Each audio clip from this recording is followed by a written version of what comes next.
Welcome to your deep dive on John Carpenter's The Thing. You and me both, we're in for a real treat with this one. I mean, I've heard this movie called, like, the most masterful horror film ever made, and yeah, from what I've seen, it definitely delivers those chills. But, we're going beyond just jump scares here, right? We're going deep, deep down into why this film is so effective. What themes does it explore? And what makes it so much more, so much more than just another monster movie?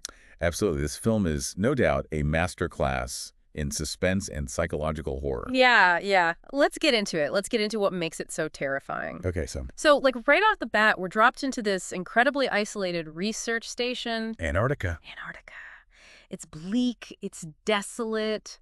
Even before we see anything, remotely alien, there's this underlying tension. Yeah, wouldn't you say? Precisely, yeah.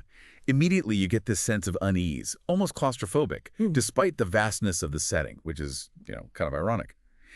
These characters, they're already on edge, isolated. Their interactions, they hint at, some pre-existing conflicts, anxieties, right?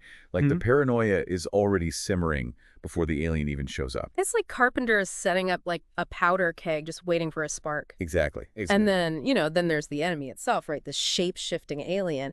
It doesn't just kill, though. No, no. It assimilates its victims. It becomes them. Becomes them. That right there, that's nightmare fuel, don't you think? The fact that, like, it can be anyone instantly ramps up the suspicion. Exactly, exactly. That's the brilliance of it right there. The Thing preys on, I think, our deepest fears. Yeah. Of the unknown, of losing our identity. 100%. Think about it. The characters, and by extension us, the audience, were thrust into this constant state of suspicion. Who can you trust? When anyone, even your closest friend, could be the monster in disguise. And speaking of disguise, we got to talk about those transformations. It's not just the fear of, like, oh, who's infected.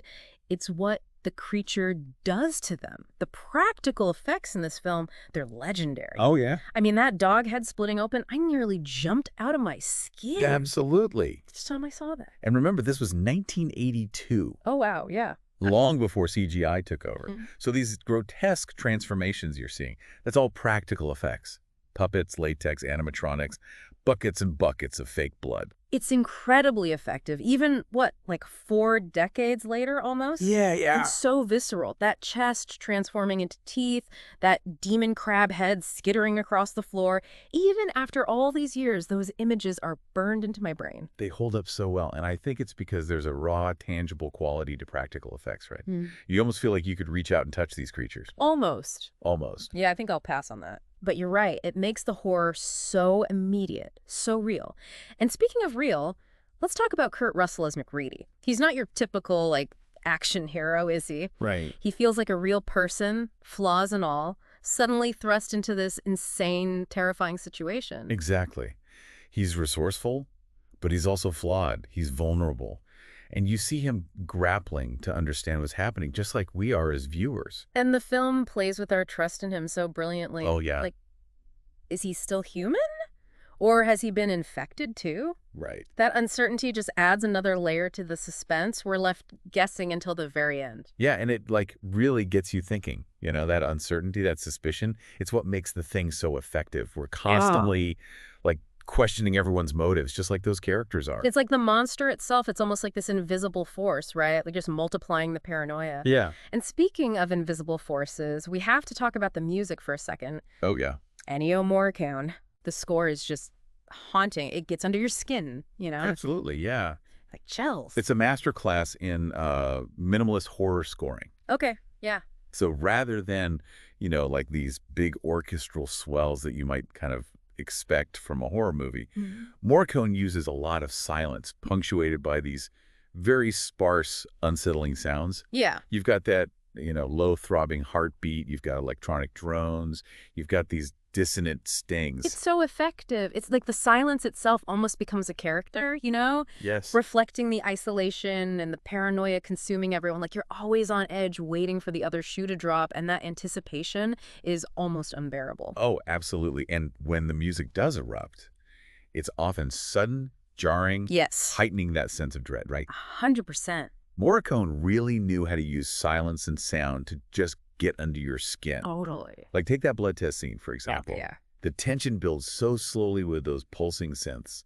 And then, bam, the creature reveals itself, and it's like pure chaos. Oh man, that scene gets me every time. The way Carpenter uses those practical effects in that moment combined with the music, it's like this perfect blend of terrifying and fascinating. Yeah, yeah. Like you can't tear your eyes away, even though you kind of want to. Exactly, exactly. But speaking of what makes The Thing so much more than just like a typical monster movie, right? It's this exploration of paranoia, this like disintegration of trust. It becomes almost this terrifying study of human nature under pressure. Precisely, yeah.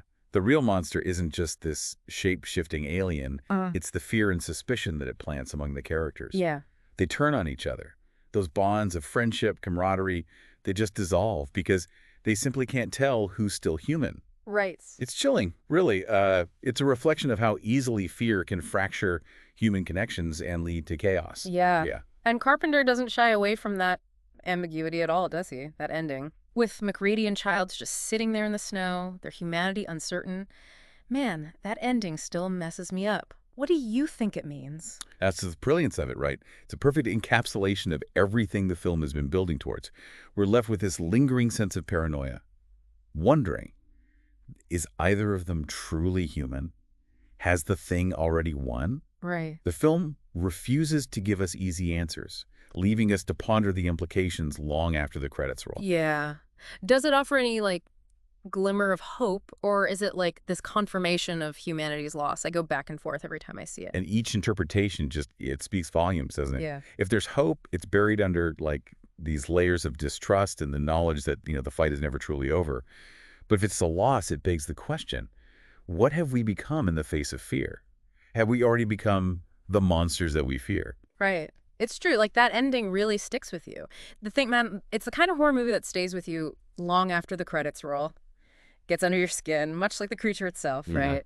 And it makes you question everything. It does. It really does. And that's why it's considered such a classic. Yeah. I mean, it's not just about the jump scares or the gore, though it definitely has both. Oh, yeah. It's about that creeping dread, Yeah. that disintegration of trust, that primal fear of the unknown, and ultimately what it even means to be human. Totally. Like, it makes you wonder, who can you trust when anyone could be hiding, like some Yeah. terrifying secret? And that's a theme that feels, I don't know, incredibly relevant today, wouldn't you say? Absolutely, especially in our age of, information overload, Yeah.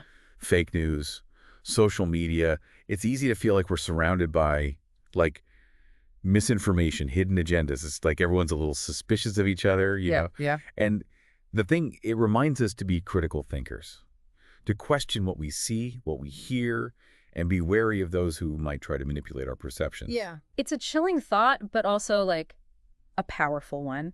So as our listener prepares to watch or maybe re-watch The Thing, what should they like pay close attention to? What details really bring those themes home?